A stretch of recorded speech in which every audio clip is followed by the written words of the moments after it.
우리가 마트에 가면 가장 먼저 눈에 띄는 것이 있습니다. 바로 각 음식과 또 물품들이 종류별로 구별되어 있다는 겁니다. 한번 여러분들이 마트에 갔을 때 우리가 일상적으로 보는 모습처럼 각 식품과 또 물건들이 종류에 따라 구별되어 있는 것이 아니라 아무렇게나 진열되어 있다고 한번 생각해 보십시오. 그러면 아마 우리는 좀 혼란스러울 겁니다. 내가 찾고자 하는 것, 내가 구매하고자 하는 그 물품이 어디 있는지, 내가 또 장을 보기 위해 마트를 갔는데 필요한 것들을 찾기 위해서 찾지만 그 음식들이 종류별로 진열되지 않고 아무렇게나 섞여져 있다면 아마 그 음식들을 우리가 쉽게 찾을 수가 없을 겁니다.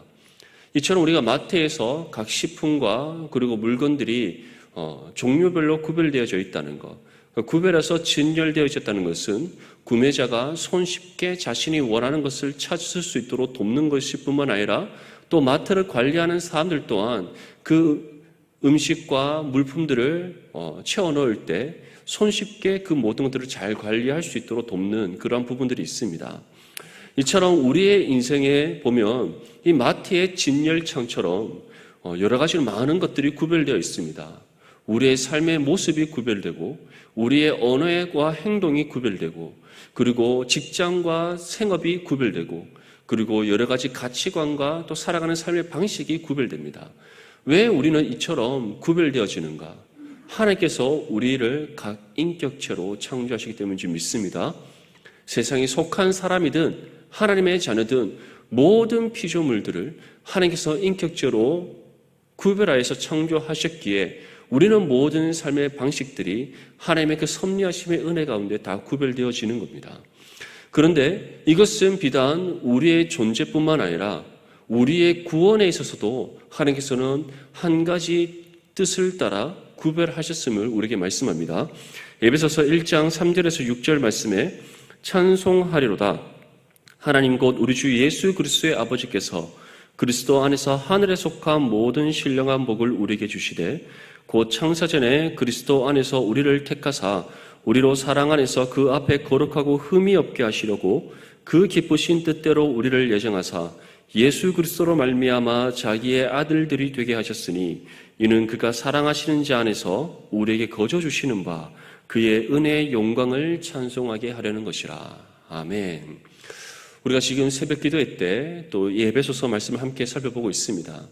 하나님께서는 우리를 구원하시기 위해서 창세전에 우리를 구별되게 선택하셨다라고 말씀합니다. 이 구별되게 선택하심은 반대로 말하면 하나님께서는 선택하지 않은 사람이 있음을 우리에게 말씀하는 겁니다. 그렇다면 하나님께서는 왜 누군가는 선택하시고 누군가는 선택하시지 않으셨는가? 그것은 1차적으로는 하나님께서 구원한 사람을 통해서 하나님 은혜의 영광을 찬송하게 하시고 하나님의 살아계심을 세상 가운데 증가하시기 위해서다라는 것을 우리에게 말씀하고 있습니다.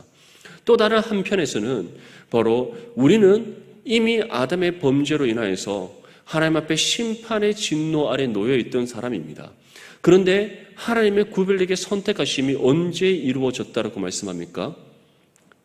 세상을 창조하시기 이전에 우리가 이 땅에 존재하기 이전에 이루어진 일입니다. 그렇기 때문에 결국에는 하나님의 선택이 하나님부터 선택받았느냐 받지 않았느냐가 중요한 것이 아니라 하나님께서 왜 우리를 선택했느냐가 더 중요하다는 것을 보여주는 겁니다. 그 이유는 우리를 하나님 앞에 거룩하고 흠이 없는 존재로 세우시기 위해 그리고 하나님의 은혜의 영광을 찬송하기 위해 그리고 이 모든 것을 통해 세상 가운데 하나님의 살아계심을 증거하는 구별된 삶을 살아가도록 하시기 위함이라는 사실을 우리에게 말씀하고 있습니다. 이처럼 하나님께서는 구원의 역사 가운데서도 구별하심을 우리에게 보여주고 있습니다. 이것은 곧 우리에게 무엇을 뜻합니까? 구원받은 우리는 세상 속에서 살아가지만 세상과 구별된 존재라는 겁니다. 우리의 무엇이 구별되었습니까? 우리의 존재가 구별되었습니다. 우리의 신분이 구별되었습니다. 우리의 삶이 구별되었습니다. 무엇보다 우리의 삶의 결과가 구별되었습니다. 믿습니까? 우리는 죄인된 존재였지만 하나님의 자녀로서의 신분의 변화가 이루어졌습니다. 우리는 이 땅 가운데 죄인의 신분을 가지고 살았지만 지금은 하나님의 자녀로서의 신분을 가지고 살아가고 있습니다. 우리는 이전에 세상의 방식을 쫓아 살아갔지만 지금은 하나님의 말씀의 법을 따라 살아가고 있습니다. 이전에 우리는 임박한 하나님 심판의 진노 아래 있었지만 지금은 영원한 하나님의 나라에서의 삶이 예배되어져 있습니다. 이러한 삶의 구분, 또 구별을 위해서 또 이것을 세상 가운데 나타내고 증거하도록 하시기 위해 하나님께서 우리를 창세전에 구별되게 선택하셔서 구원하셨다는 사실을 믿을 수 있기를 축복합니다. 이러한 하나님의 구별하심은 오늘 본문 말씀에 나오는 이스라엘 백성들의 모습을 통해 다시 한 번 더 우리에게 제시되고 있습니다. 우리 먼저 본문 19절 말씀을 함께 읽겠습니다. 시작. 사로잡혔던 자의 자손이 첫째 달 14일에 유월절을 지키되. 아멘. 여기서 사로잡혔던 자라는 것은 누구를 가리키는가? 바로 포로 귀환한 이스라엘 백성들을 가리킵니다. 이들이 사로잡혔다는 것은 바로 지금 그들에게 임한 하나님의 은혜가 주어지기 전에 그들이 어떠한 상황 속에 있었는가를 보여줍니다.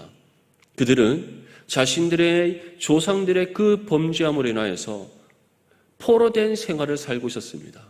여기서 사로잡혔다는 것은 바로 그들이 포로의 신분으로서 억눌린 삶 가운데 있었다는 것을 뜻하는 겁니다. 하나님께서는 그러한 이스라엘 백성들을 하나님께서 정하신 때에 이제 바사왕 고레스의 마음을 감동시키셔서 포로 귀환하게 하셨습니다. 하나님께서 약속하신 그 땅으로 다시 돌아오게 하셨고 그 땅에서 정착하며 하나님의 그 아름다운 성전을 짓게 하시는 은혜를 베풀어 주셨습니다. 이처럼 이제 성전의 완공까지 모두 끝나고 봉헌식까지 드린 이후에 이스라엘 백성들이 무엇을 하였다라고 우리에게 말씀하고 있습니까? 첫째 달 14일에 유월절을 지켰다. 여기에서 첫째 달 14일이라는 것은 성전 봉헌식이 있은 지 5주 후를 가리킵니다. 성전 봉헌식은 다리오 왕 제6년 아달월 3일, 이것이 오늘날 우리 원력으로 따진다면 주전 515년 3월 12일경에 있었습니다. 그로부터 5주 후에 이제 이스라엘 백성들이 유월절을 지켰던 겁니다. 사실 유월절은 율법에 따르면 아비월 14일에 매년 아비월 14일에 드립니다. 이것을 오늘날 원력을 따른다면 매년 1월 14일에 유월절을 지키는 겁니다. 근데 이들이 왜 율법에 기록된 대로 아비월 14일에 지키는 것이 아니라 성전 봉헌식이 있었던 다리오 왕 제6년 아달월 3일 그날로부터 5주 후에 지켰는가? 지금 그들이 유월절을 지키는 이유는 단순히 율법의 규례를 따라 그들에게 주어진 절기를 행하는 것이 아니라 또 다른 중요한 영적인 의미가 그들에게 있었기 때문입니다. 그 의미란 하나님께서 그들에게 베풀어 주신 회복의 은혜, 하나님과의 관계의 회복뿐만 아니라 이제 하나님 앞에 구별된 하나님의 민족으로서, 선택받은 민족으로서 이제 구별된 삶을 살아가는 그들의 앞으로의 인생의 삶 가운데 하나님께서 그들과 함께 하심을 다시 한 번 더 기억하기 위해 이 유월절을 지켰던 겁니다. 유월절이 무엇을 의미합니까?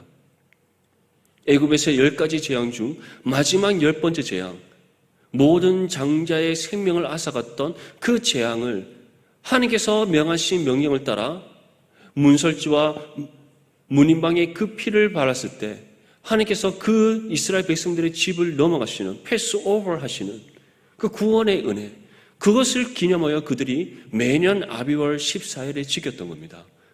이것은 곧 이제 사로잡혔던 그들을 구원하신 하나님, 그들에게 다시 신앙의 자유를 허락하신 하나님, 그 결과가 지금 성전 봉헌식을 통해 그들의 눈앞에 펼쳐졌으며 이제 그것에 감사함으로 하나님께 유월절을 지키고 있는 겁니다.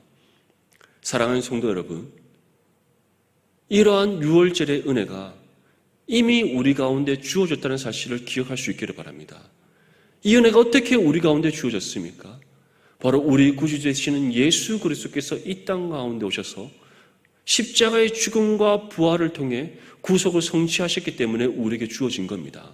그래서 우리는 죄로부터 해방되어져서 참 자유를 얻은 하나님의 자녀입니다. 그러한 우리는 날마다 그 은혜에 감사함으로 하나님께 영광 올려드리는 믿음의 삶을 살아가게 될 줄 믿습니다. 저는 이스라엘 백성들은 이제 하나님께서 사로잡혔던 그들을 다시 자유케 하시고 신앙의 회복을 주신 그 하나님께 이 유월절을 지키고 있습니다. 본문 20절 말씀 함께 읽겠습니다. 시작. 제사장들과 레위 사람들이 일제히 몸을 정결하게 하여 다 정결함에 사로잡혔던 자들의 모든 자손과 자기 형제 제사장들과 자기를 위하여 유월절 양을 잡으니. 아멘. 원래 이 유월절은 각 가정의 가장들이 유월절 어린 양을 제물로 가져와서 하나님께 드리도록 되어 있습니다.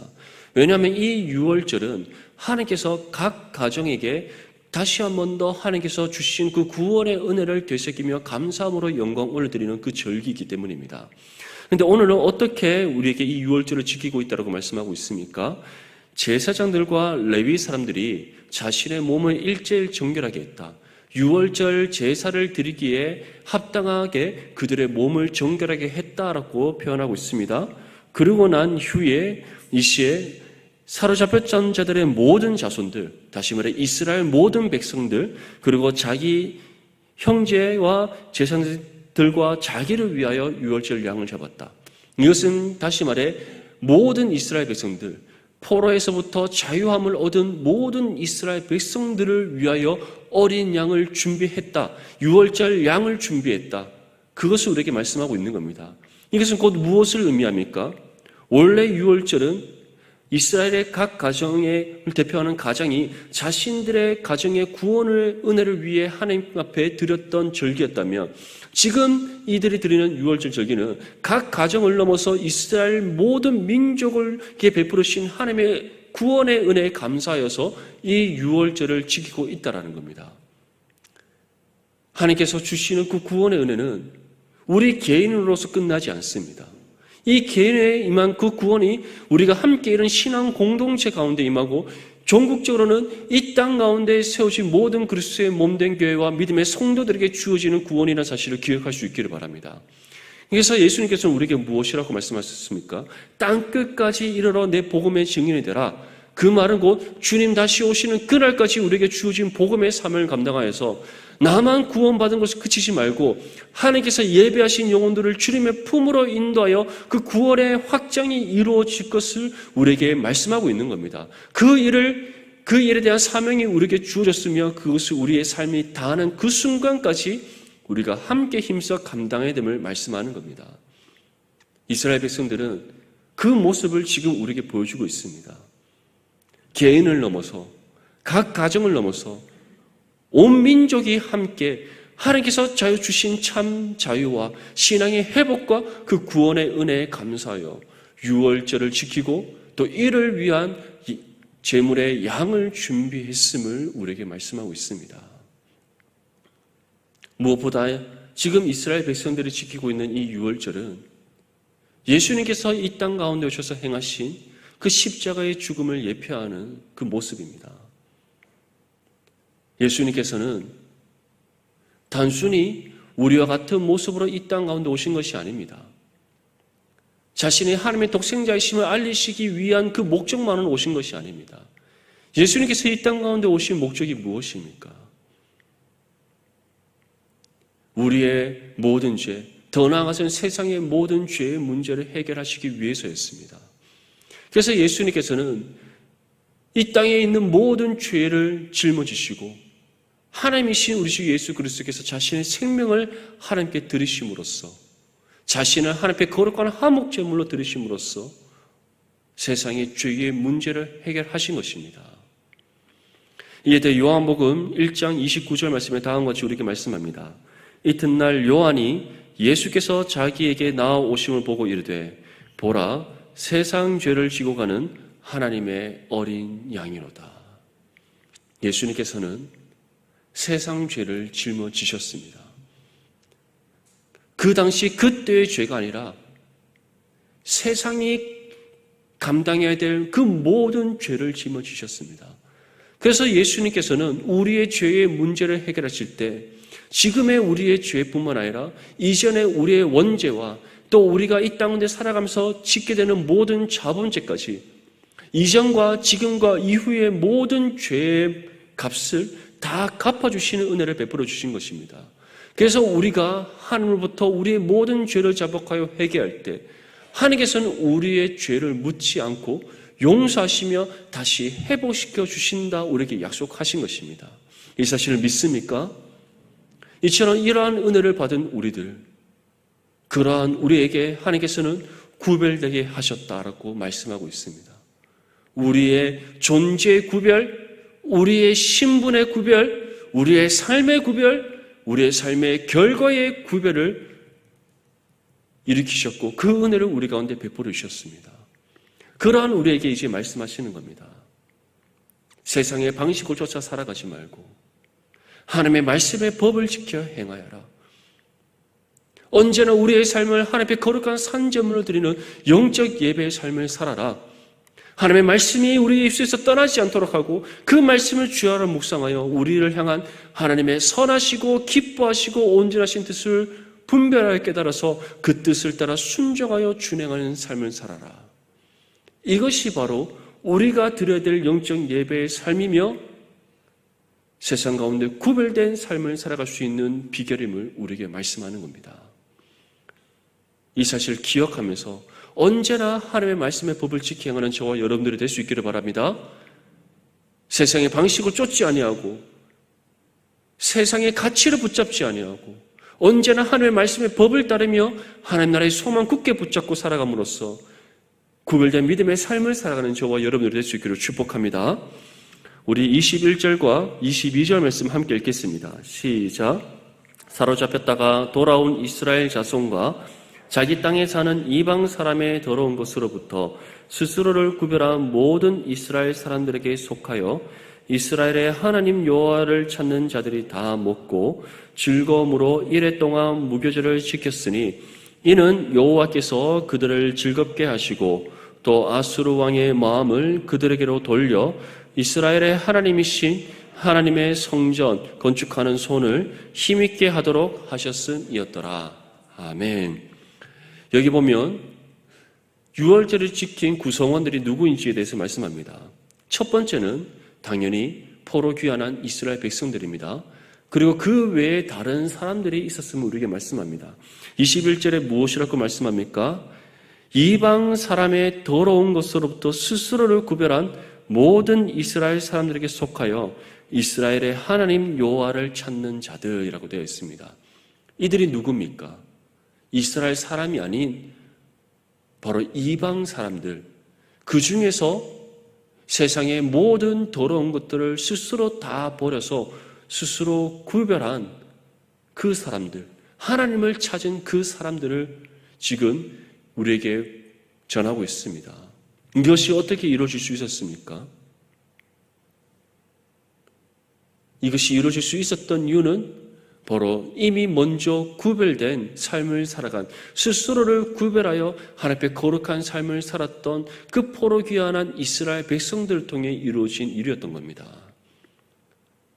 지금까지의 유월절 절기를 지키기 이전에 이스라엘 백성들이 어떻게 무엇을 행했는지 한번 우리 되돌아 볼 수 있기를 바랍니다. 포로 귀환한 이스라엘 백성들은 하나님의 말씀의 법을 따라 그 땅에서 정착하였습니다. 하나님 말씀의 명령을 따라 여호와의 성전을 짓기에 필요한 모든 자재를 준비하고 또 하나님의 명령을 따라 그들이 예루살렘 성전을 지었습니다. 그리고 그 예루살렘 성전을 짓기 이전에 그들은 모세의 율법을 따라 하나님 앞에 제사를 드렸습니다. 다시 말해 그들의 조상들이 지었던 범죄한 인생을 살아간 것이 아니라 포로 귀환한 이스라엘 백성들은 하나님 말씀의 법을 따라 스스로 세상의 모든 더러운 것으로부터 구별하여서 정결하고 거룩한 삶을 살았던 겁니다. 그런데 그러한 이스라엘 백성들과 누가 함께 했습니까? 바로 메대와 바사의 사람들, 그 이방 민족의 사람들이 그들과 함께 했던 겁니다. 하나님께서는 바사왕 고레스를 통해 이스라엘 백성들의 모든 필요를 메대와 바사 사람들이 채우도록 했습니다. 성전 건축에 필요한 모든 자재들을 메대와 바사의 사람들로부터 제공받도록 했습니다. 나중에는 바사왕 다리오를 통해 이 성전 건축이 중단되지 않도록 명령하시면서 이스라엘 백성들이 성전 건축을 행함에 있어서 필요한 모든 것들, 모든 경비와 모든 도움의 손길까지도 메대와 바사 사람들이 감당하도록 하셨습니다. 다시 말해 이 모든 일련의 과정, 하나님께서 이스라엘 백성들을 포로 귀환하셔서 예루살렘 성전이 완공되는 그 순간까지 메대와 바사 사람들이 이스라엘 백성들과 함께하게 하셨던 겁니다. 그와 같이 함께하는 모든 시간들 속에서 스스로 세상의 모든 더러운 것들로부터 구별하여서 거룩하고 정결한 삶을 살아갔던 이스라엘 백성들의 모습을 그 메대와 바사 사람들이 그들의 눈으로 보고 몸으로 경험했던 겁니다. 다시 말해 하나님께서 이처럼 거룩하고 정결하여 구별된 믿음의 삶을 살아가는 이스라엘 백성들을 통해서 하나님 은혜의 복음이 증거되게 하시는 은혜를 베풀어 주셨던 겁니다. 모든 메대의 바사 사람들이 지금 유월절 절기에 참가하는 것이 아닙니다. 참여하는 것이 아닙니다. 그 중에서 하나님께서 택하신 사람들이 자신의 모든 죄를 자복하여 회개하며 돌아와서 스스로 하나님을 찾으며 모든 자신의 이전의 죄악된 삶으로부터 구별하여 하나님께 나아가고 있음을 우리에게 말씀하는 겁니다. 사랑하는 성도 여러분, 이처럼 우리가 세상의 모든 더러운 것으로부터 스스로 구별하여 하나님의 말씀의 법을 지켜 거룩한 삶을 살아갈 때 그러한 우리의 삶이 복음의 통로로서 쓰임받는 사실을 기억할 수 있기를 바랍니다. 하나님의 살아계심이 증거되는 은혜의 통로가 된다는 사실을 기억할 수 있기를 바랍니다. 팀 켈러 목사님은 미국의 맨하탄에서 그 리디머 교회를 개척하시고 한 가지 슬로건을 계속해서 주창하셨습니다. 복음과 삶의 일치를 이루어라. 현대인들이 도시에서 복음 사역을 감당할 때 가장 1차적으로 우리가 항상 먼저 이루어가야 될 것이 우리의 삶이 예수 그리스도의 복음과 일치를 이루는 것이다. 세상 사람들에게 우리가 복음을 전할 때 그들이 우리의 복음을 귀 기울여 들을 거라 생각하십니까? 그렇지 않습니다. 이미 세상의 가치관이 확립되어져 있고 세상의 가치를 붙잡고 살아가는 그 사람들은 복음에 관심을 두지 않습니다. 그러한 그들이 복음을 관심을 두도록 그들의 시선을 옮기기 위해서 우리는 그들에게 무엇을 보여줘야 되는가? 스스로 세상의 모든 더러운 것들로부터 구별하여 하나님의 살아계심을 증거하는 복음과 삶의 일치를 이루는 삶을 우리가 보여주어야 된다는 겁니다. 사랑하는 성도 여러분, 그러한 삶이 저와 여러분들의 삶이 될 수 있기를 바랍니다. 지금 이스라엘 백성들은 세상의 모든 더러운 것으로부터 그들이 스스로 자신을 구별하였습니다. 왜냐하면 그들은 세상에 속한 사람들과 하나님으로부터 구별된 존재라는 사실을 그들이 이제 믿는 그 믿음의 확신이 있었기에 이것이 가능했던 겁니다. 그런데 우리는 이미 그 구원의 은혜가 임했고 그 은혜를 확신하며 살아가는 하나님의 자녀들입니다. 그렇다면 우리는 어떻게 해야 되겠습니까? 마땅히 세상의 모든 더러운 것들로부터 구별되어야 될 줄 믿습니다. 우리 스스로 구별되기 위해 몸부림치며 하나님의 말씀 붙잡고 살아가야 될 줄 믿습니다. 우리의 삶이 예수 그리스도의 복음과 일치를 이룰 수 있도록 날마다 주여로 하나님의 말씀을 묵상하며 또한 그 말씀의 뜻에 합당한 삶이 될 수 있도록 성령께 그 도움의 은혜를 날마다 간구하는 믿음의 삶이 되어야 될 줄 믿습니다. 그러할 때 우리는 점진적으로 복음과 삶의 일치를 이루는 삶으로 나아갈 줄 믿습니다. 그러한 삶이 될 때 우리는 세상 가운데 하나님의 살아계심을 증거하고 복음의 통로로서 쓰임받는 믿음의 삶이 될 줄 믿습니다. 이것이 바로 세상의 모든 더러운 것들로부터 스스로 구별하여 하나님의 살아계심을 증거하는 믿음의 삶입니다. 이런 믿음의 삶을 통해 먼저는 복음에 합당한 열매 맺는 믿음의 삶이 될 수 있기를 축복합니다. 더 나아가서는 하나님의 나라와 의를 이 땅 가운데 온전히 이루어서 착하고 충성된 종이라 하나님으로부터 칭찬받는 저와 여러분들의 삶이 될 수 있기를 주님의 이름으로 축복합니다.